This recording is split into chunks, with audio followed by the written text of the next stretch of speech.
In the popular MTV show, Clone High, a clone of John F. Kennedy often says, "Nothing bad ever happens to the Kennedys." Today we're going to see if he's right. John F. Kennedy lived an interesting life during his time, uh, from war veteran all the way to President of the United States. Michael Kazin once wrote in his 2017 Journal of American History article, "John F. Kennedy's life, career, and legacy face a dilemma. For almost everyone else, his legendary persona overwhelms what he accomplished as a politician."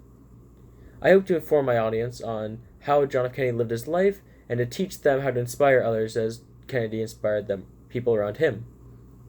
John F. Kennedy has always been an influential man. He started with an influential family, joined the Second World War, became president, and even after he died, he left a lasting impression on the people of the country he called home. Before he became president, John F. Kennedy had a very different life. The young Kennedy was born into a rich family with ties in politics, entertainment, and stocks. After graduating college at Harvard, Kennedy was able to join the military and fought to prevent the Japanese from taking control of many small islands. Afterwards, he was free from the war and decided to stay in a similar field and took his course towards politics. After making his political climb and gaining enough influence, he decided to run for president. John F. Kennedy became president after his presidential election against Richard Nixon. The only reason, or one of the main reasons, Kennedy won this election is because Nixon kind of flew before the election and looked very sickly during, which turned people away from the thought of him being president. John F. Kennedy was even the person to put the first man on the moon, and he established the Peace Corps in the military.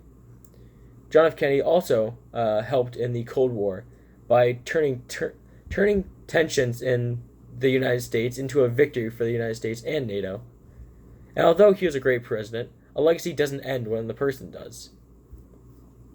While taking a car ride in his convertible in the Texan fall of 1963, Kennedy was assassinated by Lee Harvey Oswald by means of a sniper bullet. In 2011, Americans voted that Kennedy was the fourth best president, ranking even above the original president, George Washington.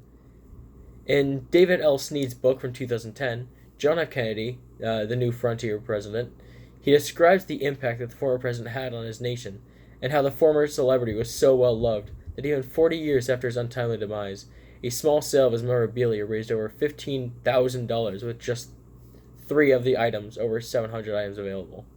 And that was at that time, not accounting for inflation. And throughout all these periods of his life, he culminated to create a kind and determined man who stood up for what he believed in and made others want to stand with him.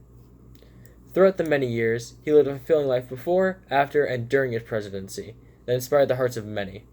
And I believe that more people should live like Kennedy did. You should inspire people around you and should be kind to others. In conclusion, I think everyone should be wary of taking a trip in a convertible because you never know when a disaster could strike. Thank you.